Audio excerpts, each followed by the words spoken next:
அனைவருக்கும் வணக்கம். என் லைஃப்பில் இந்த மாதிரி ஒரு பெயின்ஃபுல்லான ஒரு சுச்சுவேஷனை நான் ஃபேஸ் பண்ணதே கிடையாது. மனசு முழுக்க வலி வலி மட்டும்தான்.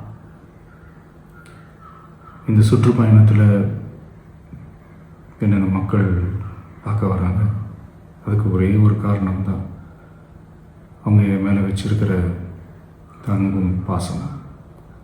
அந்த அன்புக்கும் பாசத்துக்கும் நான் எப்பவும் கடமைப்பட்டிருக்கிறேன்.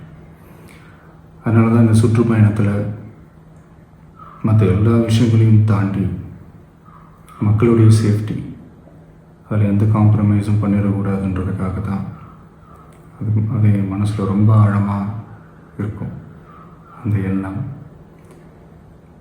அதனால தான் இந்த அரசியல் காரணங்கள் எல்லாத்தையும் தவிர்த்துட்டு ஒதுக்கி வச்சுட்டு மக்களுடைய சேஃப்டி மட்டும் மைண்டில் வச்சுக்கிட்டு அதுக்கான இடங்களை சூஸ் பண்ணுறது, அதுக்கான இடங்களை பார்த்து பர்மிஷன் கேட்குறது, போலீஸ் டிபார்ட்மெண்ட்டில் அதை ரிக்வெஸ்ட் பண்ணி கேட்போம். ஆனால்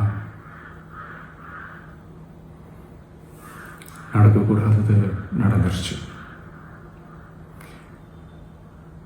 ஆனால் மனுஷன் தானே, அந்த நேரத்தில் அத்தனை பேர் பாதிக்கப்பட்டு இருக்கும்போது எப்படி அந்த ஊரை விட்டுட்டு என்னால் கிளம்பி வர முடியும்? நான் திரும்ப அங்கே போகணும்னு இருந்துச்சுன்னா அதை ஒரு காரணம் காட்டி அங்கே வேறு சில பதட்டமான சுச்சுவேஷன்ஸ், வேறு சில அசம்பாவிதங்கள், அந்த மாதிரி எதுவும் நடந்துடக்கூடாதுன்றதுக்காக தான் நான் அவாய்ட் பண்ணேன். இந்த நேரத்தில் சொந்தங்களை இழந்து தவிக்கிற அத்தனை குடும்பங்களுக்கும் என்னுடைய ஆழ்ந்த இரங்கலை தெரிவிச்சுக்கிறேன். எனக்கு தெரியும், என்ன சொன்னாலும் இது ஈடேயாகாதுன்னு எனக்கு தெரியும். ஹாஸ்பிட்டலில் ட்ரீட் பண்ணிகிட்ருக்கிற எல்லாருமே சீக்கிரமாக க்யூர் ஆகி வரணுன்றதை இந்த நேரத்தில் நான் வேண்டிக்கிறேன். கூடிய சீக்கிரமே உங்கள் எல்லாரையும் நான் சந்திக்கிறேன். இந்த நேரத்தில் எங்களுடைய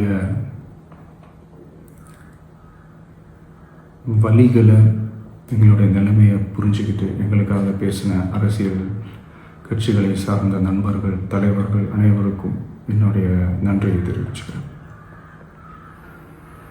கிட்டத்தட்ட ஒரு 5 மாவட்டத்துக்கு பிரச்சாரத்துக்கு போனோம். இந்த மாதிரி எதுவுமே நடக்கல. ஆனால் கரூரில் மட்டும் ஏன் எப்படி நடக்குது, எப்படி நடக்குது? மக்களுக்கு எல்லா உண்மையும் தெரியும். மக்கள் எல்லாத்தையும் பார்த்துக்கிட்டு இருக்கிறாங்க. கரூரை சேர்ந்த அந்த மக்கள் அந்த உண்மையெல்லாம் வெளியில் சொல்லும்போது எனக்கு கடவுளே நேரில் வந்து இறங்கி அந்த உண்மைகள்லாம் சொல்கிற மாதிரி எனக்கு தோணுச்சு. சீக்கிரமே எல்லா உண்மைகளும் வெளியில் வரும்.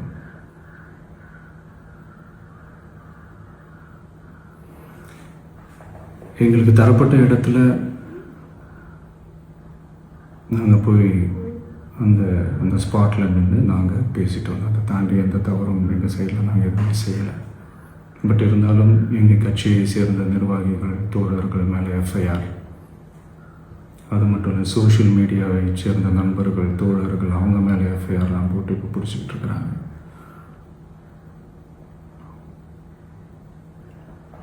சிஎம் சார், உங்களுக்கு ஏதாவது இந்த பழி வாங்கணும் அப்படின்ற எண்ணம் ஏதாவது இருந்துச்சுன்னா என்ன வேணாலும் பண்ணுங்க. அவங்க மேலே கை வைக்காதீங்க. நான் ஒன்று வீட்டில் இருப்பேன், இல்லை நான் ஆஃபீஸில் இருப்பேன். என்ன வேணாலும் செய்யுங்க. நண்பர்களே, தோழர்களே, நம்மளுடைய அரசியல் பயணம் இன்னும் ஸ்ட்ராங்காக, இன்னும் தைரியத்தோட கண்டினியூ ஆகும். தேங்க்யூ.